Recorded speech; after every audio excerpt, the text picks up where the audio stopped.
30 ans après la fin de l'apartheid, l'Afrique du Sud se retrouve à un tournant critique. On va décortiquer ensemble comment la grande promesse d'une nation arc-en-ciel s'est un peu fracassée contre le mur de la réalité. Ok, alors pour bien comprendre, il faut revenir en arrière. Il faut s'imaginer l'espoir immense, vraiment immense, qui a entouré la fin de l'apartheid et la naissance de cette fameuse nation arc-en-ciel. C'était une promesse incroyable, pas seulement pour l'Afrique du Sud, mais pour le monde entier. Et puis, avance rapide jusqu'aux élections de 2024. Et là, c'est un véritable séisme. Pour la toute première fois, le parti de Nelson Mandela, le Congrès national africain, l'ANC, perd sa majorité absolue. C'est le signe d'une désillusion profonde, le symptôme d'un pays en crise.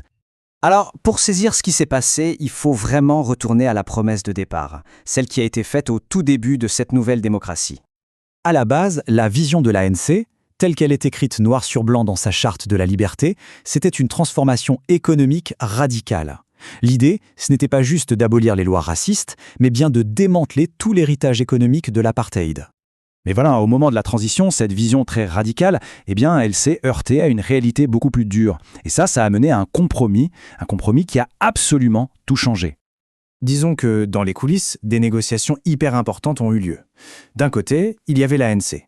Et de l'autre, le pouvoir politique blanc, et surtout, les grands patrons qui contrôlaient 80% de l'économie. C'est là qu'un accord décisif a été passé. Et ça résume parfaitement le deal. En gros, le pouvoir politique contre le maintien du statu quo économique de l'apartheid. L'ANC a laissé tomber l'idée de nationaliser et a accepté, à la place, des politiques économiques beaucoup plus libérales. Cet accord a eu une conséquence directe, la mise en place d'une nouvelle politique économique. Elle était censée intégrer les Sud-Africains noirs dans l'économie, mais ces résultats ont été, disons, complexes.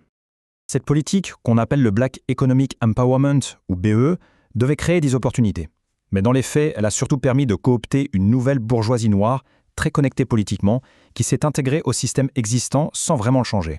Le parcours du président actuel, Cyril Ramaphosa, en est l'exemple parfait. C'est une étude de cas. Ancien leader syndical des mineurs, il est devenu l'un des hommes les plus riches du pays grâce à ce système. Et ce qui est frappant ici, c'est que ça illustre parfaitement le changement de camp qui a eu lieu avec la formation de cette nouvelle élite. L'ancien défenseur des mineurs s'est retrouvé du côté des patrons de la mine, contre les travailleurs. C'est un moment charnière. Ce modèle économique, auquel s'est ajoutée une corruption endémique, a eu un coût social absolument effroyable pour la grande majorité de la population. Des décennies de désindustrialisation, de fuite des capitaux, tout ça a provoqué une crise du chômage catastrophique. Et elle touche en plein fouet les jeunes, laissant une génération entière sans aucune perspective d'avenir. Et le constat est amer. Même après 20 ans de démocratie, les inégalités économiques héritées de l'apartheid sont toujours là, bien ancrées, et suivent encore les lignes de fracture raciale. Parfois, elles ont même empiré.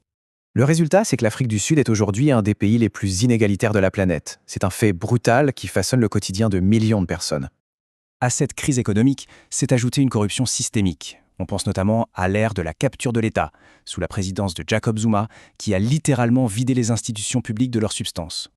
Alors forcément, après 30 ans, la facture de cette promesse brisée est arrivée, et c'est dans les urnes qu'elle a été présentée. L'ANC, qui était la voix incontestée de la nation, a vu son soutien s'effriter petit à petit avant de s'effondrer complètement en 2024, en perdant pour la toute première fois sa majorité. Les électeurs ont complètement dynamité le paysage politique traditionnel. Ça a mis l'ANC dans une position totalement nouvelle pour lui, l'obligation de trouver des alliés pour former une coalition et gouverner. Mais le plus fou dans tout ça, la vraie surprise de cette élection, c'est le succès d'un nouveau parti, dirigé par l'homme qui symbolise précisément la corruption que les électeurs voulaient rejeter. C'est ça, le grand paradoxe Jacob Zuma. Tout ça a plongé l'Afrique du Sud dans une ère complètement nouvelle, en territoire inconnu, avec la formation d'un gouvernement qui rassemble des forces politiques très très différentes. Le nouveau gouvernement, c'est une coalition de rivaux historiques. On y retrouve le mouvement de libération, l'ANC, et son opposition de toujours, l'Alliance démocratique. C'est une alliance qui a été très bien accueillie par les milieux d'affaires, qui espèrent maintenant des réformes économiques. 30 ans plus tard, la seconde transition de l'Afrique du Sud est donc en marche. Mais elle ouvre un chapitre dont absolument personne ne connaît la fin. La question qui reste en suspens est immense. La promesse de la nation arc-en-ciel va-t-elle enfin se réaliser ou va-t-elle s'éteindre pour de bon ? La réponse reste à écrire.